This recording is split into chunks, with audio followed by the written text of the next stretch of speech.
지난 시간에는 신명기 12장 1절로부터 7절을 말씀을 드렸는데 그 내용은 가나안 신들을 멸하고 오직 여호와 하나님만 섬기고 그의 앞에서 즐거워하라 이렇게 말씀하신 것이었습니다. 그래서 1절로부터 7절에서는 이스라엘 백성이 쫓아낼 민족들의 그 신들을 따라 섬기지 말고 그들과 다르게 오직 여호와 하나님만 예배하라 그렇게 말씀을 한 것이 중심이었습니다. 그러면 오늘 본문에서는 그러면 어디서 언제 예배를 제사를 드릴 것인가에 대하여 말씀을 하고 있습니다. 그래서 어디서 제사를 드려서 하나님을 예배할 것인가에 대하여 오늘 설교 제목처럼 오늘 여기에서는과 거기에서는 이렇게 구별해서 두 장소를 구별하고 있습니다. 이 장소를 구별할 때에 8절이 말하는 것처럼 여기에서는 각기 소견대로 하였거니와 거기에서는 그렇게 하지 말아라 이렇게 말씀하는 내용이 첫 머리를 얘기하고 있습니다. 그리고 나서 여기에서는 이라는 것과 또 같은 것은 뭐냐 하면 9절이죠. 너희 하나님 여호와께서 주시는 안식과 기업에 아직은 이르지 못하였거니와가 여기에서는이죠. 그러니까 뭐 여기에서는 이라는 말은 단순히 장소만 의미하는 것이 아니라 때도 같이 의미한다라고 보시면 좋겠고, 그러면 거기에서는 뭐냐라고 하면은 그건 10절이죠. 너희가 요단을 건너 너희 하나님 여호와께서 너희에게 기업으로 주시는 땅에 거주하게 될 때, 또는 여호와께서 너희에게 너희 주위의 모든 대적을 이기게 하시고 너희에게 안식을 주사 너희를 평안히 거주하게 하실 때에 이렇게 말씀을 하고 있는 것입니다. 그래서 거기에서 예배를 제사를 드리는 것에 대하여 이제 11절 이하에서는 더 분명하게 그곳이 어느 곳인지에 대하여 말씀하기 시작합니다.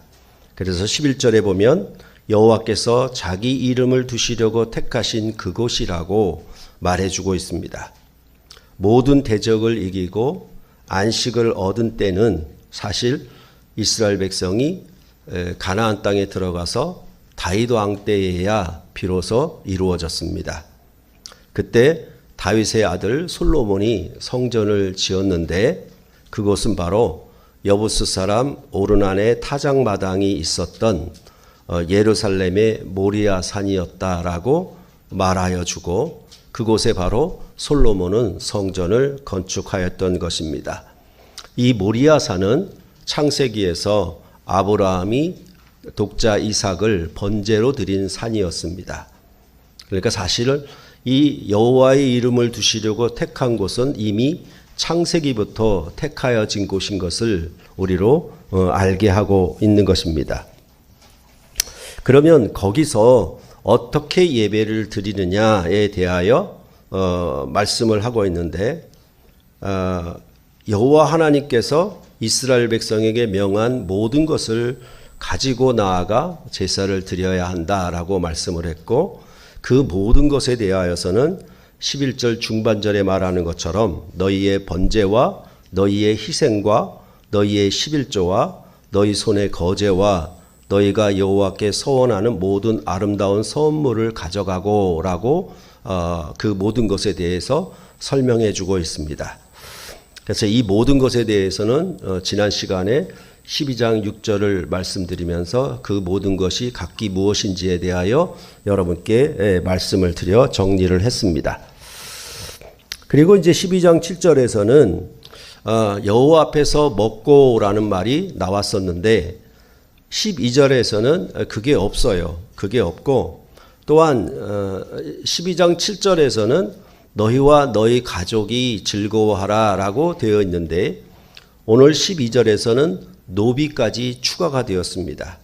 성중에 있는 레위인도 포함해서 함께 즐거워하라라고 말하고 있는 것이 이 12장 1절부터 7절에서 말하는 것보다 좀 더 자세하고 진전되어 있는 것을 우리가 볼 수가 있습니다. 그리고 이제 다시 한번 13절과 14절에서 제사를 드릴 장소에 대하여 더 강조해서 말을 하고 있습니다. 먼저 삼가야 한다라고 말을 하면서 무엇을 삼가야 하느냐라고 한다면 내게 보이는 아무 곳이나 번제를 드리지 말라라고 말씀하고 있습니다. 그래서 14절에 오직이 나오는 것은 즉 아무 곳이 아닌 오직 바로 이곳, 아무 곳에서나 번제를 드리지 말고 네가 보이는 네가 볼 수 있는 가까운 아무 곳이나 드리지 말고 오직 이곳. 그래서 또 역시 그 한 곳을 예배드리는 장소인 한 곳을 매우 강조하면서 말을 해주고 있는 것입니다.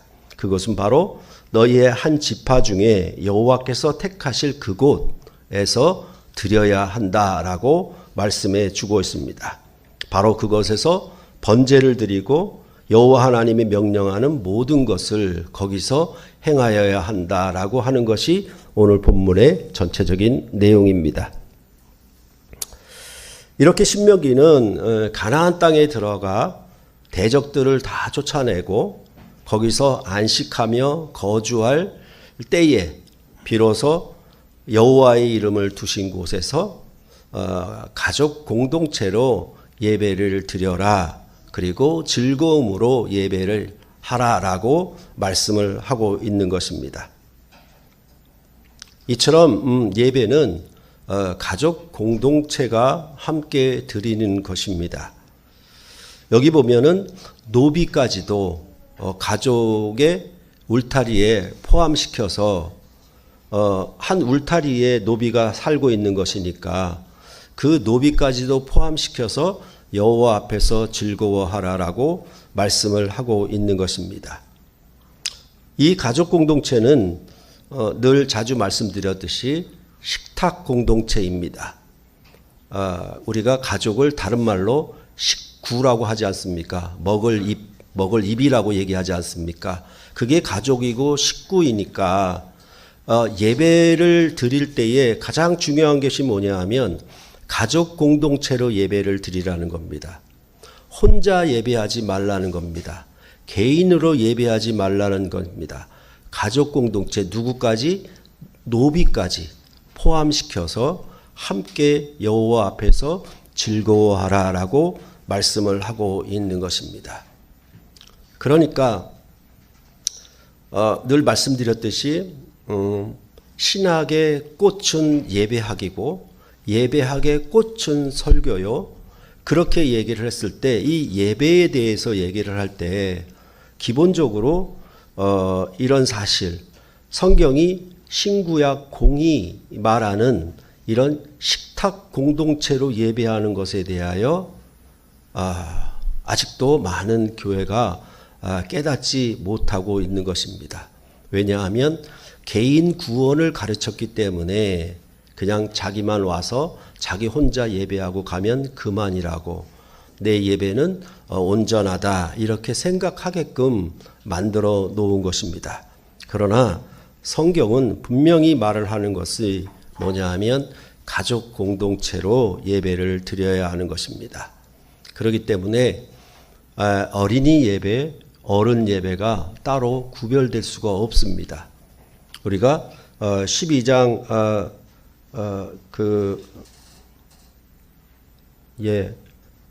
7절에도 말하는 것처럼 너희와 너희의 가족이 즐거워할지니라 이렇게 말씀했잖아요. 그러니까 교회가 어린이 예배 따로 드리고 어른 예배 따로 드리고 더군다나 거기에 더해서 1부, 2부, 3부, 4부 심지어는 10부까지 예배를 드리는 그런 현상이 일어나는 것은 참으로 성경이 말하는 가족 공동체로서의 예배를 벗어난 그런 예배를 드리고 있다라는 것입니다. 그럴 때에 신약 백성의 예배는 이런 혈통을 중심으로 한 가족을 벗어납니다. 그걸 넘어서요. 그러니까 그리스도 안에서 새로운 가족 공동체로 예배하는 것이 신약 백성의 교회의 예배라고 우리는 알 수가 있는 것입니다. 그래서 예수님은 자기 육신의 형제와 자매와 모친을 자기 가족으로 말씀하지 아니하시고 자기 옆에 둘러앉은 자들, 그때 마가복음을 하면서 말씀드렸던 것처럼 인사이더, 아웃사이더 이렇게 구별을 했었지요. 그래서 오히려 밖에 서 있는 자들은 예수님의 육신의 형제와 자매와 모친이었고, 인사이더, 내부에 있는 자들은 예수님께 둘러앉아 있는 자들입니다. 그 둘러앉아 있는 자들을 가리켜서 예수님은 뭐라고 그랬냐면, 누구든지 하나님의 뜻대로 행하는 자가 내 형제요 자매요 어머니이니라 라고 말씀을 하셨습니다. 즉 예수 그리스도 안에서 이제 육신으로 혈통으로 가족관계를 넘어선 새로운 가족관계가 도래했다라고 그렇게 예수님은 말씀을 하셨던 것입니다. 그렇기 때문에 교회가 예배한다라고 하는 것은 이제 땅의 질서에 속해서 김씨, 박씨, 이씨 이렇게 혈통을 중심한 가족 공동체의 예배가 아니라 그리스도 안에서 하늘 가족, 하늘 시민권을 가진 가족이 예배하는 것, 그것이 곧 신약 백성의 예배다라고 그렇게 말씀을 할 수 있는 것입니다. 신약의 교회는 성찬식이 예배의 핵심입니다. 먹는 게 핵심이죠. 왜냐하면 하늘 가족이 함께하는 식탁 공동체로 모였기 때문에. 그래서 이 성찬상이 예배의 중심인 거예요. 이것은 한 달에 한 번 아니면 부활절이나 추수감사절에 드려야 되는 그런 성찬상이 아니고, 예배할 때마다 우리가 매일 가족이 밥을 먹는 것처럼 그리스도 안에서 예배한다라고 하는 것은 이 성찬상에서 주의 살과 주의 피를 먹고 마시는 이것이 곧 예배의 핵심이고 예배의 구원이고 예배의 생명이라고 여러분께 계속 말씀을 드렸던 것입니다. 그러했을 때에 고린도 교회 안에 이 예배가, 이 모임이 해로운 경우가 생겨났습니다. 사도 바울은 이 고린도 교회의 예배를 책망을 했는데, 고린도전서 11장 17절에 보면 내가 명하는 이 일에 너희를 칭찬하지 아니하나니 이는 너희의 모임이 유익이 못되고 도리어 해로움이라 라고 말을 했습니다.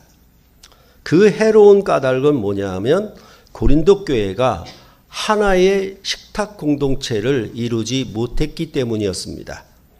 고린도 교회 안에는 노비 출신들이, 로마 시대의 노예 출신들이 함께 예배하고 있었고, 노예 출신들은 예배 시간에 비교적 자유롭지 못했습니다.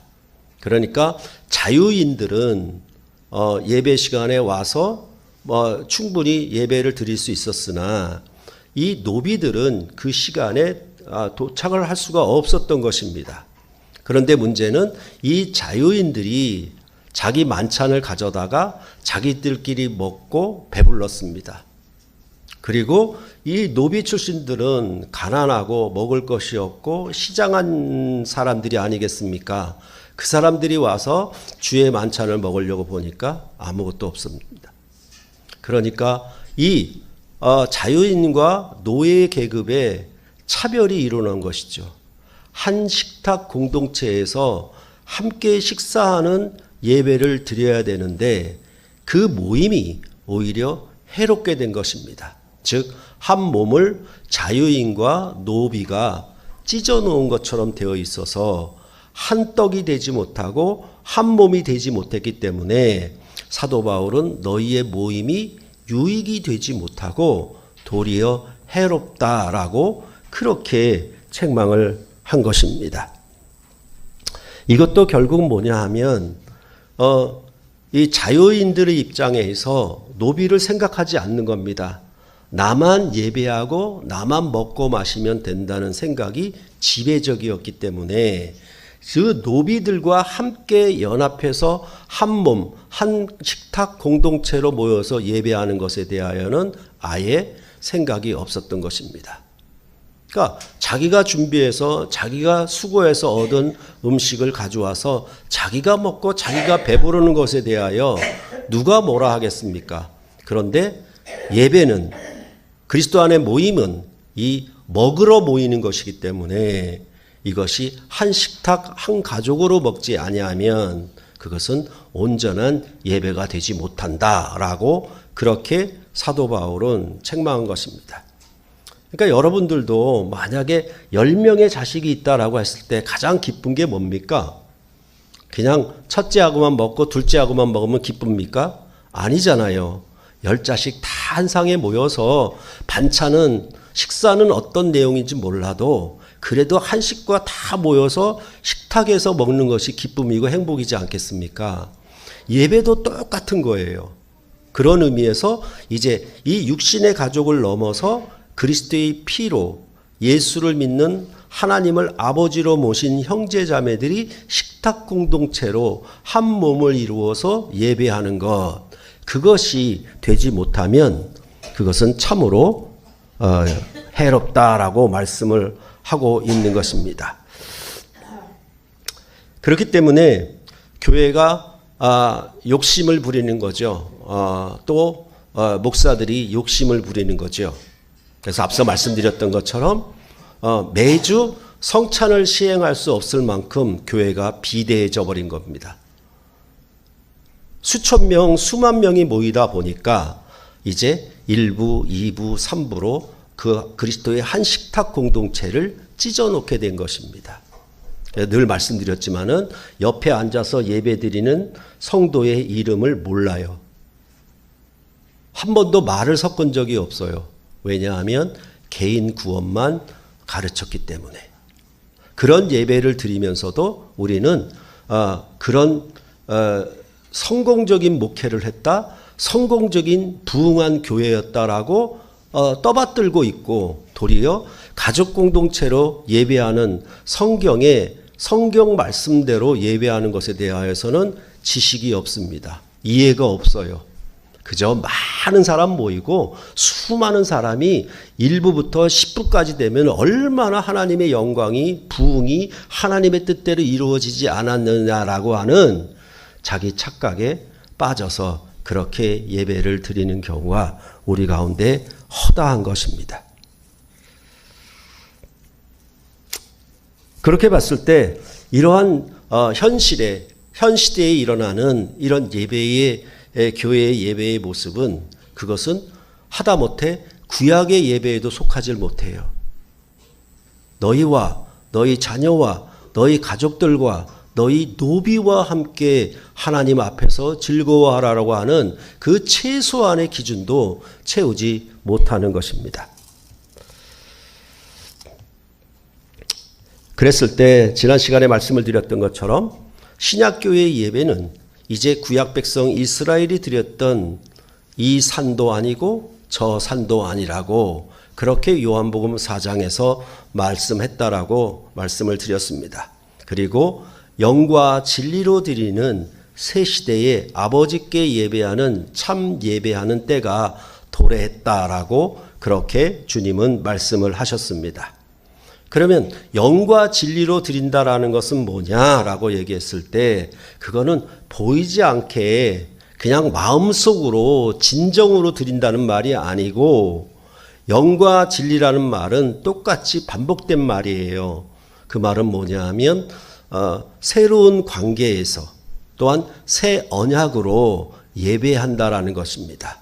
옛 언약은 이렇게 신명기에서 말씀하는 가족 공동체로 예배했지만은, 이제 새 언약은 육신의 혈통의 가족을 넘어선 예수를 믿는 하나님의 뜻대로 행하는 새 가족 공동체가 예배드리는데, 그거는 마음으로만 진심으로만이 아니라 우리가 이렇게 눈으로 보는 가운데 그리스도 안에 형제자매들이 한 식탁 공동체를 이루어 예배를 드리게 되면 이게 뭐다? 영적인 예배다. 이렇게 성경은 말씀을 하고 있는 것입니다. 그랬을 때 여기 신명기가 말하는 것처럼 옛 언약을 따라 드렸던 예배는 여호와의 이름을 두신 한 곳에서만 예배를 드려야 했습니다. 그러나 이제 그런 예배의 때는 지났습니다. 그런 장소가 이 산이냐 저 산이냐라는 것이 이제 중요하지 않게 된 것입니다. 그래서 마태복음 18장 20절에 말하기를 두세 사람이 내 이름으로 모인 곳에는 나도 그들 중에 있느니라 라고 말씀하셨습니다. 두세 사람이 있는데 그 중에 여호와의 이름을 둔 한 곳이라고 말했던 것처럼 주님이 그곳에 이름을 두겠다라고 얘기한 거예요. 그러면 뭐냐 하면 어떤 장소, 어떤 물리적인 지리적인 장소와 물리적인 장소를 말하는 게 아니라 두세 사람이 모여 있으면 그것이 성소가 되고 그곳 안에서 내 이름을 두셨으니까 그것이 바로 예배하는 공동체가 된다라고 여기 말씀을 하고 있는 것입니다. 이것이 바로 부활하신 주님께서 이제 더 이상 예루살렘 성전에서만 예배하는 때는 지나갔다. 이제는 언제 어느 곳이나 두세 사람이 모인 곳에는 언제나 어떻게 예배하든지 그것은 예배라라고 말씀하는 새로운 신약시대의 예배를 이렇게 말씀을 하고 있는 것입니다. 이것은 바로 예수 그리스도의 죄사함으로 말미암아 나타난 결과입니다. 늘 말씀드렸듯이 예루살렘에서만 예배하고 다른 곳은 예배하지 못하게 된다라고 하면 예루살렘만 거룩하고 다른 곳은 예배하지 못하는 거룩하지 못한 장소가 되는 겁니다. 그런데 예수 그리스도의 죄사함으로 말미암아 예루살렘이든지 다른 곳이든지 모두가 다 하나님이 성소화를 시킨 거예요. 그렇죠? 그러니까 뭐 우스갯소리로 얘기한다면 여러분의 주방도 성소가 되는 것이고 여러분의 화장실도 성소가 되는 거예요. 왜 그러느냐? 예수 그리스도께서 죄사함으로 이 모든 만유의 주가 되셨으니까 만유 안에 거하시니까 이 모든 곳에 하나님이 함께 계시는 이름을 두신 곳이 되었기 때문에 두세 사람이 모여서 예배하는 곳에는 하나님도 자기 이름을 거기 두시겠다라고 그렇게 말씀을 하는 겁니다. 그러니까 구약이 가졌던 그런 때와 장소의 개념은 끝났다. 이제 그리스도의 죄사함으로 말미암아 새 시대의 예배가 도래했는데 그것은 영과 진리로 예배하는 것이며 그것은 이 산이나 저 산이라고 하는 그런 물리적이고 지리적인 어떤 특정한 장소가 아니라 이제 두세 사람이 모인 곳이면 그곳이 성소가 된다. 그것이 성전이 된다. 그렇게 말을 하고 있는 것입니다. 그러니까 우리가 이렇게 교회 예배당을 형성했다는 얘기는 우리가 이곳에서만 예배한다는 것이 아니라 우리가 예배하기에 편하고 예배하기에 좀 좋은 그런 장소를 택하고 그렇게 꾸민 것에 불과하지 이곳에서만 예배해야 특효가 있다라고 생각해서는 곤란하다는 얘기입니다. 여러분의 집도 여러분의 골방도 다 성소화가 되었다라고 이 신약은 우리에게 말씀을 하고 있는 것입니다. 그리고 예배는 각기 소견대로 드리는 것이 아닙니다. 또 자기가 볼 때 아무 곳이나 드리는 것도 아니라고 말씀을 하고 있습니다. 사람은 항상 뭐냐 하면 자기 보고 싶은 것만 보고 자기 듣고 싶은 것만 듣게 되어 있습니다. 전부가 돌아가는 생각이나 이해가 뭐냐 하면 전부 자기 중심입니다. 내가 보고 싶은 것, 내가 듣고 싶은 것. 그러니까 전부 각기 자기 소견대로 예배 드리면 그것이 됐다. 온전하다. 자기 만족이죠. 그죠? 그러니까 내가 보이는 곳, 내가 저 예루살렘까지 가지 말고 내가 보는 아무 곳이나 택정해서 여기 가나안 땅의 다른 민족들처럼 이 산이나 저 산이나 뭐 이 신당을 만들고 저 신상을 만들고 바위에나 나무에나 그런 식으로 줄줄이 막 예배하는 장소를 만들어 놓은 그것과 대비시켜서 여기서는 얘기를 하고 있는 것인데, 가장 중요한 것은 뭐냐 하면 자기 소견대로 옳다는 거예요. 하나님의 뜻이 뭐냐, 하나님이 원하시는 예배가 뭐냐에 대해서는 생각을 안 하고 전부 뭐냐 하면 자기 기분과 자기 감정과 자기 뜻을 충족하게 되면 자기가 예배를 잘 드렸다라고 생각하는 자기 중심의 사고가 이 예배에서는 절대로 금해야 된다는 얘기를 지금 신명기는 하고 있는 것입니다. 고린도 교회 안에 이런 일이 일어났죠. 뭐냐 하면 우상의 제물을 거리낌이 없이 먹는 성도가 나타난 것입니다. 그 당시 이 우상의 제물을 먹는다라고 하는 것은 거의 결혼식이 신전에서, 로마나 그리스 신전에서 일어났기 때문에 그 결혼식에 참여해서 결혼식에 드려졌던 제물을 대물려 나오면은 그 결혼식에 참여한 자들이 그 제물과 고기를 먹는 거예요. 그렇죠. 피로연에서 먹는 것처럼 그렇게 되어 있는 거예요. 그것에 대해서 이 사람은 어떤 생각을 가냐면 세상의 모든 우상은 아무것도 아니야. 오직 하나님만이 하나님이야 라는 생각을, 지식을 갖고 그렇게 우상의 제물을 먹었던 것입니다. 그런데 뭐라 그러냐면 하나님을 사랑하는 것은 지식이 아니라 덕을 세우는 거라고 얘기를 하고 있는 것입니다. 자기 생각에는, 자기 지식에는 맞죠. 내가 이 우상의 제물을 먹어도 내 구원에는 아무 이상이 없어라고 자기 스스로 자기 소견대로 옳게 행했습니다. 자기 지식대로 옳게 행한 것이죠. 그것에 대하여 사도 바울은 뭐라고 얘기하냐면, 네가 이방 신전에 나가서 이방 제물을 거리낌 없이 먹는데 만약 그 옆에 새로 된 신자가 있었을 때 너가 그렇게 행동하는 걸 보고 이 새로운 신자가, 아 그래 나도 이제 예수를 믿었는데 이방 신전에 나가서 우상의 제물을 거리낌 없이 먹어도 되는구나 라고 생각한다면 그게 어떻게 덕이 되겠느냐. 그 사람의 양심으로 더럽게 만들어 하나님의 사람으로 떨어지게 만들지 않겠느냐라고 이야기를 하는 것입니다. 사람들은 항상 어떤 생각을 갖고 있냐면 내 자유와 내 권리, 이것에 대해서는 아주 중요하게 생각을 합니다. 그런데 내 자유와 내 권리가 다른 사람에게 어떻게 행사되는지에 대해서는 전혀 고려하지 않습니다.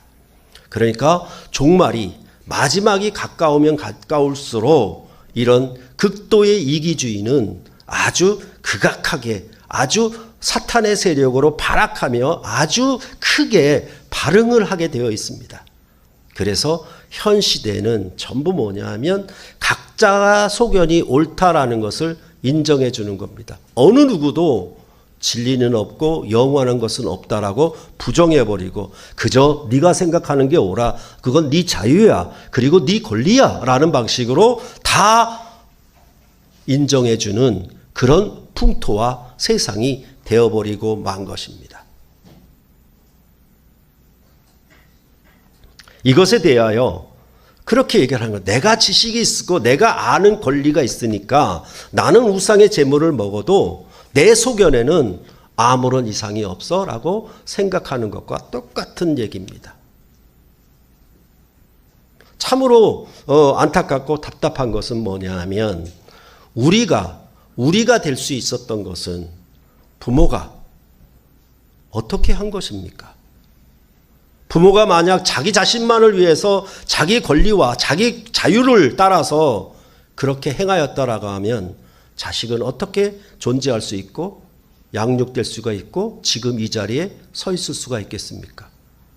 이 근본적인 원칙, 부모는 자기 자유와 자기 권리를 정당하게 있음에도 불구하고 하나도 행사하지 아니하고 오직 자녀를 위해서 자녀의 양육과 자녀의 훈계와 자녀가 성장하는 덕을 세우기 위하여 그렇게 산 것이 아니겠습니까?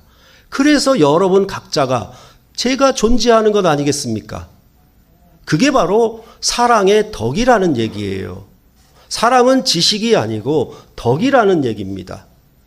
그러니까 내가 예배한다라고 하는 것에 대하여 내가 내 자유와 권리, 내가 아는 지식을 따라 내 정당한 자유와 권리를 행사했으면 그것으로 옳은 거냐? 성경은 그렇게 얘기를 하지 않습니다.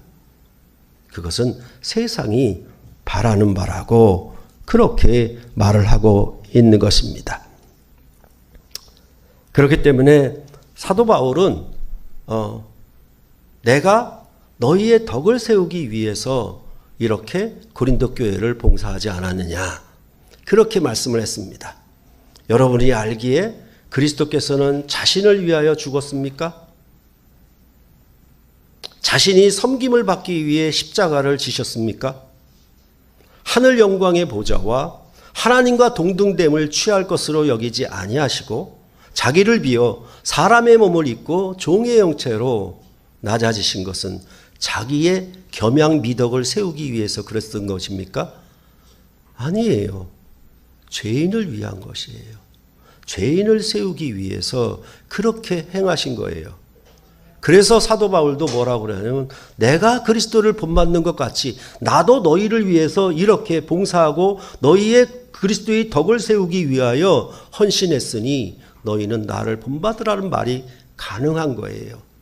교회라고 하는 것은 예수 그리스도와 사도들의 가르침 위에 세워지는 겁니다. 그러면 예수는 어떻게 행하셨는가, 사도들은 어떻게 행하셨는가를 바르게 알아야 되는 것인데, 현 시대에는 이런 모든 것들이 부정되고 부인되면서 오직 자기만, 그게 포스트 모더니즘이 갖는 현대의 이런 현상들인 것입니다. 그렇기 때문에 전부 자기 개성, 자기 유익, 자기 만족, 자기 행복 추구, 여기 그래서 자기 권리와 자기 그 자유를 마음껏 쓰는 것, 그 인생의 끝은 무덤일 것입니다. 죽음일 것입니다.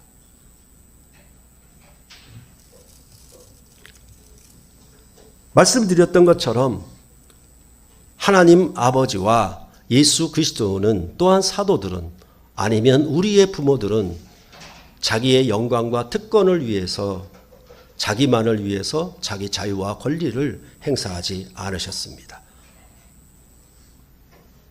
어느 것이 내 삶의, 내 인생의 진리인지 그것 정도는 분별할 수가 있어야 되지 않겠습니까?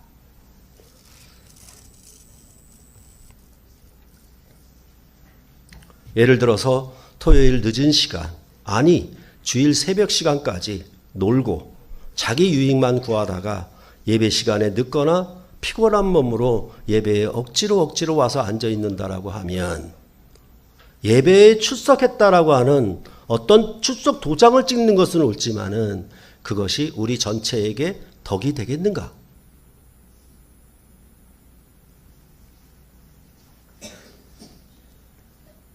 집안에 조그만 사정이 생겨도, 또한 조금만 몸이 아파도 예배는 자기 옳은 소견대로 참석하지 않습니다. 심지어 당회에 알리지도 않고 자기 마음대로 예배 결석을 결정합니다. 전부 자기 옳은 소견대로 하는 것입니다. 그런데 회사에서나 직장에서나 여러분들이 출석이 아닌 조퇴만 해도 회사에 보고하지 않습니까? 그런데 왜 예배에는 그렇게 움직입니까? 왜냐하면 이 공동체로 예배 드리는 것에 대하여, 나 하나 빠진 것에 대하여, 나 하나 결성한 것에 대하여 이 가족 공동체가 어떻게 근심하고 어떻게 그를 돌보고 생각하는지에 대한 고려가 그 머릿속에 없습니다. 왜? 개인만 예배하면 되기 때문에. 그래서 어떤 기준도 없어요. 어떤 모범도 없습니다. 그냥 자기 옳은 대로 가면 되는 겁니다. 그런 것은 예배가 아닙니다. 교회 공동체를 이루는 모습도 전혀 아닙니다. 그래서 여러분들의 손으로 목사를 청빙하고 장로를 선출해서 세운 겁니다. 우리가 이렇게 질서 있게 예배할 수 있도록 우리를 가르쳐 달라고 세운 것입니다. 그렇다라고 하면 그들의 판단을 구해야 될 것입니다. 내 옳은 대로만 하고 내 지식대로만 하지 말아야 하는 것입니다.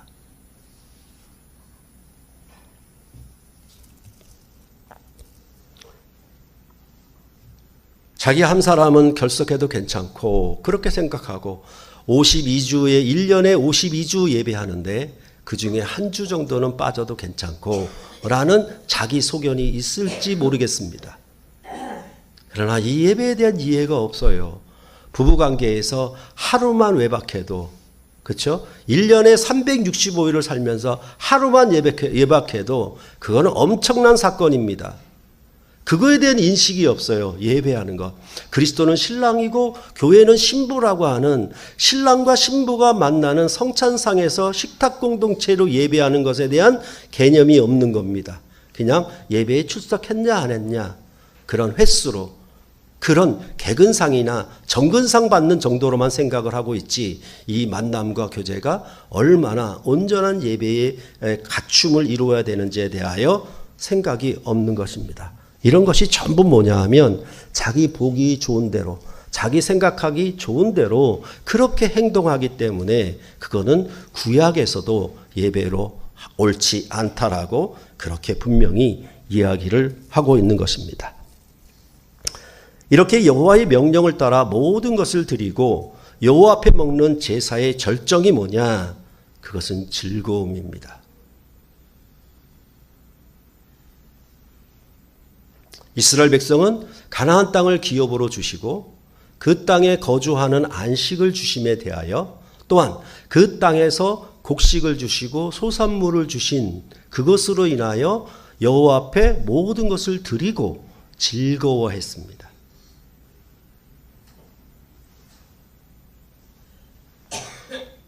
여러분, 이 예배가 오늘 즐겁습니까? 오늘 즐거우려고 오셨습니까? 목사님 설교가 길지 않나 이렇게만 생각하고 오셨습니까? 예배는 즐거움이 있어야 되는 겁니다. 즐거움이 없으면 예배가 아닙니다. 예배는 강의실도 아니고 교실도 아닙니다. 예배는 즐거움으로 가득 차야 하는 것입니다. 그러니까 그냥 주일 성수해야 되니까, 다른 성도들 보기가 뭐하니까 그냥 억지로 이 피곤한 몸을 이끌고 여기에 그렇게 앉아있는 것. 불편한 마음이거나 얼굴 찡그리고 앉아있어가지고, 그렇죠? 아니면 목사님이 얼마나 재밌는 얘기를 들려줄까라는 식으로 앉아있는 것은 예배의 근본 절정의 모습을 아예 알지 못하고 있는 것입니다.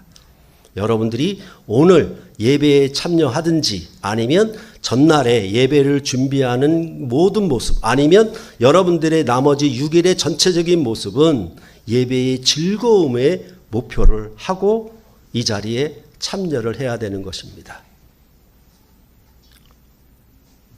그러면 이 즐거움은 도대체 어디서 오는 것일까? 근데 이 본문을 보면서도 저는 이 즐거움을 어떻게 우리 성도님들에게 설명을 할거라고 했는데, 우연히 오늘 제가 카톡방에 올려드린 유튜브 영상, 그것을 보게 되었습니다.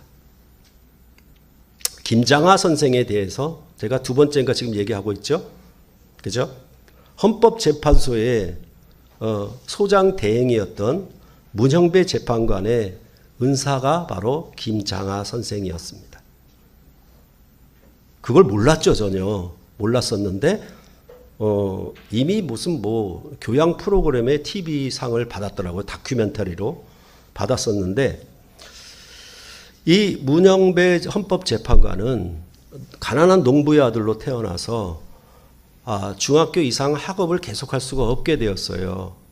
그런데 이 김장하 선생이 장학금을 준 거예요. 대학까지 장학금을 주었고, 대학을 졸업하고 사법고시에 합격해서 판사가 된 겁니다. 그리고 결국은 헌법재판관까지, 그렇죠? 판사의 최고의 자리까지 오르게 된 것입니다.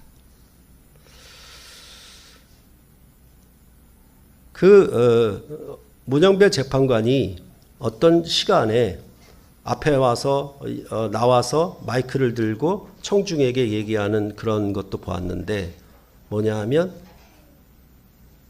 내가 이렇게 이 자리에 올 수 있게 된 것에 대하여 김장하 선생님께 밥 한 번이라도 사도 갚으려고 했더니 김장하 선생은 내게 갚지 마라. 내게 갚을 것이 없다. 사회에다 갚아라. 그렇게 얘기했답니다. 그러면서 자기의 일생의 신조는 뭐냐 하면 김장하 선생의 가르침을 따라서 난 여기까지 왔다라는 얘기였어요. 그래서 헌법재판과 그 청문회를 할 때 보니까 자기 재산이 4억이 넘지가 않았습니다. 그래서 왜 4억이 넘지 않았냐? 많은 판사들의 재산이 평균 재산이 20억 이상인데 왜 4억이 넘지 않았냐고 물어보니까 우리나라의 백성들의 삶의 평균이 약 3억이더라. 그래서 나는 절대로 그 평균치를 넘지 않으려고 결심을 했다. 그러면서 하는 말이 내가 3억을 넘어선 것에 대해서 죄송스럽게 생각한다. 그러니까 그 앉아있었던 국회의원들이 다 부끄러워했습니다. 자기 자신을. 그러면서 저는 구약의 레갑 족속이 생각났습니다. 이스라엘 백성은 그렇게 하나님 말씀을 어기고 거역하는데 이 레갑 족속은 자기의 조상이 얘기한 포도주를 먹지 말라는 것을 끝까지 지금까지 지켜오고 있었던 것입니다. 그처럼 이 세상의 김장하 선생의 가르침을 문영배 재판관은 끝까지 인생의 신조로 삼고 지켜왔던 것입니다. 그런데 그 얘기를 하고자 하는 것이 아니라 이 김장하 선생은 진주에서 한약방을 했습니다. 그래서 전국에서 많은 환자들이 와서 이 한약방에 다녀가곤 했습니다. 그래서 돈을 많이 벌었습니다. 돈을 많이 벌어서 여러 가지 사회 사업을 했는데 그중에 대표적인 게 하나가 뭐냐 하면 명신고등학교를 세운 겁니다. 그리고 그 세운 것을 다시 국가에 다 헌납했습니다. 아주 오래간만에 이 김장하 선생이 그 명신고등학교를 방문하게 되었습니다. 그랬더니 이 김장하 선생을 발견한 그때가 연세가 80세였는데 김장하 선생이 운동장이나 학교 곳곳에서 발견될 때마다 교직원들과 고등학생들, 남자 고등학생들이 달려와 가지고 인사하고 웃는 얼굴로 기뻐하면서 악수하고 그중에 어떤 학생은 귓속에다가 말하기를 안아봐도 돼요? 그렇게 얘기하고 이 김장하 선생을 그 뚱뚱한 건장한 고등학생이 딱 안는 모습 교직원들과 모든 사람들이 김장하 선생을 보고 그렇게 즐거움으로 악수하고 보고 또한 기념사진까지 찍으려고 하는 그런 모습 그게 바로 저는 즐거움이라고 생각을 합니다. 이것은 바로 이스라엘 백성에게 애굽에서 그들을 구원하시고 가나안 땅에 기업을 주시고 대적을 물리치고 안식하고 평안히 거주하게 하신 하나님을 만나는 기쁨. 그것이 바로 여호와 앞에서 즐거워하는 이스라엘 백성의 제사의 절정이었던 것입니다.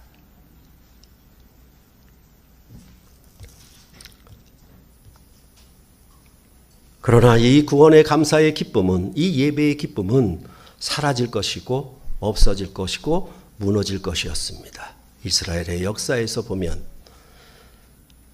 그와 같이 오순절에 성령이 예루살렘 공동체에 임했습니다. 이 공동체는 성령이 임한으로 날마다 마음을 같이하고 성전에 모이기를 힘쓰고 집에서 떡을 떼며 기쁨과 순전한 마음으로 음식을 먹고 하나님을 찬미했다라고 말하고 있습니다. 이것이 바로 성령과 진리로 예배하는 신약교회 예배 공동체의 모습입니다. 그 예배의 절정은 기쁨과 하나님을 찬미하는 것이었습니다. 하나님 아버지께서 나와 같은 죄인을 위하여 독생자를 아끼지 않고 내어주셨으며 예수님은 하늘 보좌의 영광을 버리고 자기 몸을 죄인을 위한 화목제물로 드리기까지 죄인을 구원하시기까지 하나님 아버지의 뜻에 순종하셨습니다. 구약의 이스라엘 백성들이 얻었던 기업과 안식은 온전하지 못했으나 예수 그리스도 안에 주신 구원의 기업과 안식은 없어지지 아니할 영원한 안식과 새 하늘과 새 땅을 기업으로 주실 것을 말씀하신 것입니다. 바로 이 구원을 알고 예배하는 자들이 성령 세례가 임한 자들에게만 가능합니다. 로마서 5장 3절로부터 5절에 다만 이뿐 아니라 우리가 환난 중에도 즐거워하나니 이는 환난은 인내를, 인내는 연단을, 연단은 소망을 이루는 줄 알미로다. 소망이 우리를 부끄럽게 아니함은 우리에게 주신 성령으로 말미암아 하나님의 사랑이 우리 마음에 부은 바 됨이니라고 말하고 있습니다. 어떻게 환난인데, 환난 중인데 즐거워할 수가 있겠습니까? 이게 바로 하늘의 기쁨입니다. 이 세상에 존재하지 않는 죽으시고 부활하신 그리스도 안에 주신 천국의 즐거움이 어떻게 말하냐면 환난 중에도 즐거워한다라고 말씀하고 있습니다. 그러면 그냥 내가 누가 그렇죠. 이 보디빌딩인가요? 헬스 하면서 이 육체의 고통을 즐기라고. 누가 그렇게 얘기하던데 그런 즐거움인가요? 그게 아니라 이 환난은 인내를, 인내는 연단을, 연단을 소망을 이루는 줄 알기 때문에 즐거운 것입니다. 그리고 하나님의 사랑이 우리 마음에 부은 바 되었기 때문에 환난이 환난으로 보이지 않고 즐거움으로 보인다라고 말을 하고 있는 것입니다.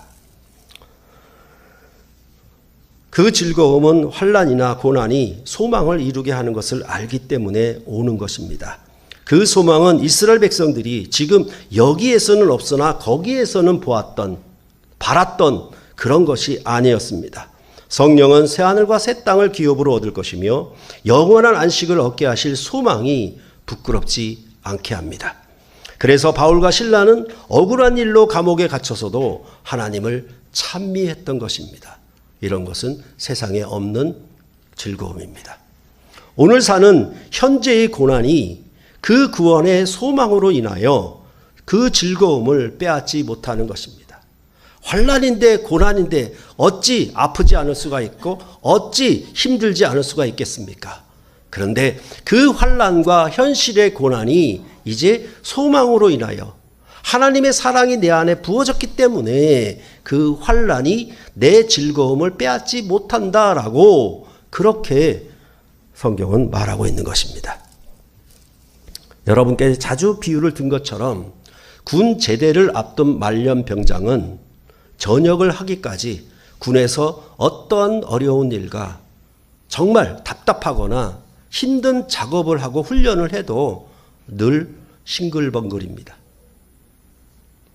왜 그렇겠습니까? 지금 내가 살고 있는 이 시간, 여기 이 장소에서는 훈련이 있고 작업이 있고 군대의 상관이 나를 괴롭게 하고 그런 것들이 즐비한데도 불구하고 저녁 점호 시간에는 룰루랄라가 막 나옵니다. 왜 그렇습니까? 나 며칠 있으면 제대한다라는 겁니다. 나 며칠 있으면 소망이 있어요. 뭡니까? 나는 이제 사회에 나간다는 겁니다. 그것이 지금 현실의 어려움과 힘든 일을 극복하고 그 소망의 즐거움이 현실의 고난과 즐거움을 이기는 내 즐거움을 빼앗지 못하도록 하는 그런 능력이 된다라고 우리는 그렇게 경험하고 있지 않습니까? 자녀를 위해서 수고하고 일하고 부지런히 여러 가지 것들을 다 할 때도 항상 뭐가 있습니까? 부모는 그것이 물론 힘들고 어렵고 고통스럽습니다. 그런데 자녀에게 소망이 있기 때문에 그 모든 고통과 수고로 다가오지 않고 도리어 즐겁습니다. 이러한 것이 성령 안에서 하나님의 사랑이 왜 예수님은 십자가를 지셨는가? 왜 하늘보좌를 버리셨는가? 하나님은 왜 독자 이삭을 죄인을 위하여 아브라함이 번제로 드린 모레산처럼 그렇게 예수를 주셨는가? 라는 것에 대하여 하나님의 사랑이 우리 안에 부어지게 되면 무엇이 오느냐면 새하늘과 새 땅에 대한 소망. 우리는 그 기업이 여기가 아닌 거기에서 우리는 소망을 이루는 줄 알기 때문에 환난을 이루어도 즐겁고 그 인내를 하게 되고 연단을 받아서 반드시 그 소망이 이룰 줄 알기 때문에 우리는 즐거운 것입니다.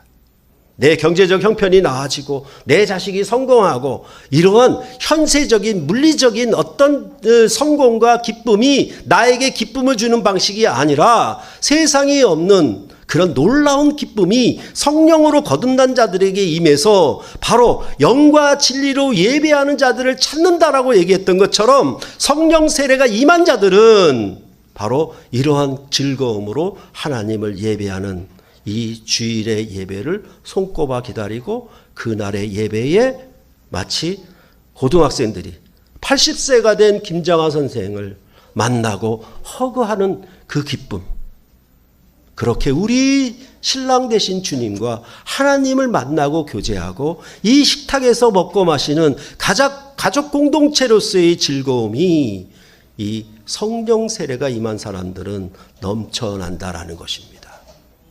그것이 곧 교회의 예배의 즐거움이라고 말을 하고 있는 것입니다. 예배는 새 언약 백성의 의로운 삶으로 내가 천국 백성이다, 나는 그리스도인이라 사는 첫 번째 표지가 뭐냐 하면 예배입니다. 예배는 생명이고 구원입니다. 무슨 일을 행하거나 안 하거나 바른 교훈으로 법도와 규례들을 지켜 사느냐 안 하느냐 그 두 번째입니다. 가장 중요한 것은 예배가 생명이고 구원입니다. 그거를 통해서 우리의 삶이 나오는 겁니다. 그 예배의 즐거움이 없다면 성령이 없는 것이고 아울러 소망이 없는 것입니다. 예배는 식탁 공동체로서 나를 위해 자신의 생명까지 십자가에 주심으로 우리를 구원하사 새하늘과 새 땅과 영원한 안식을 주실 소망으로 하나님과 반가워 악수하고 허그하며 기념사진을 찍는 즐거움이 우리 가운데 넘쳐나야 하는 것입니다. 그 즐거움은 하나님을 찬미하는 찬송으로 표현되게 되어 있습니다. 홍해를 건너 애국 군대를 몰살시키고 이스라엘을 구원하신 하나님을 이스라엘은 노래 불렀습니다. 그러한 찬송, 하나님이 나를 죄에서 구원하시고 나로 하여금 이 세상의 제사장으로 두시되 우리에게 새하늘과 새 땅에 새로운 영원한 안식을 주실 그 즐거움과 소망으로 우리가 이 세상의 이 고통과 환난을 능히 이겨가는 즐거움으로 극복할 수 있도록, 감옥에 갇혀서도 하나님을 찬미하고 사람들이 나를 멸시하고 조롱해도 하나님을 찬미하는 그런 찬송의 삶이 예배에 가득해야 한다라는 것입니다. 그렇기 때문에 예배의 찬송은 너무나도 중요합니다. 이 모든 구속사적인 결과가 찬송으로 표현되고 노래되기 때문에 그렇습니다. 이것은 의뢰이 불러야 하는, 한국이라도 순서가 됐으니 의식이 됐으니 불러야 하는 그런 찬송이 아닙니다. 마음을 다하고 뜻을 다하고 정성을 다해서 하나님이 나에게 주신 사랑과 그 사랑으로 인하여 소망이 부끄럽게 되지 아니하는 그런 찬송이 우리에게서 나와야 하는 것입니다. 이 시대의 많은 교회 예배들은 찬송을 예배 시간에 주일에 1시간 이상씩 불러요. 온갖 악기들을 다 동원해서 그렇게 아주 진하게도 찬송을 부릅니다. 그런 찬송을 부르라는 얘기가 아닙니다. 예배의 분위기를 돋우라는 얘기가 아니에요. 예배의 찬송은, 즐거움은 하나님이 나 같은 죄인을 구속하신, 그리고 새하늘과 새 땅과 영원한 안식을 주게 하실 소망 때문에 환난 중에서도 즐거워하는 즐거움이 넘쳐야 하는 것이 바로 예배라고 말씀을 하고 있는 것입니다. 하늘의 온 가족이 식탁 공동체로 보여서 성씨가 다르고 혈연이 다르더라도 우리가 하늘 가족으로 하나님을 예배하는 즐거움으로 참여하는 것, 그것이 바로 신약교회의 주일 예배라고 말씀을 하고 있는 것입니다. 그래서 비록 여러분과 저가 있는 여기에서는 이라 할지라도 우리는 거기에서는 당겨서 우리가 여기서 즐거워하고 하나님의 구원의 소망을 위하여 노래하고 찬송하고 기뻐하는 복된 예배를 우리에게 주신 것입니다. 비록 생활이 어렵고 힘들고 여러 가지 고난이 있을지라도 우리는 그것을 덮고 이기고 넉넉히 승리할 만한 예수 그리스도 안에 있는 구속, 하나님의 구원의 일로 인하여 우리는 크게 기뻐하고 즐거워함으로 하나님을 예배하는 것이 우리의 예배라고, 그렇게 신명기를 통해서 우리에게 하나님은 말씀하고 있는 것입니다. 기도하시겠습니다.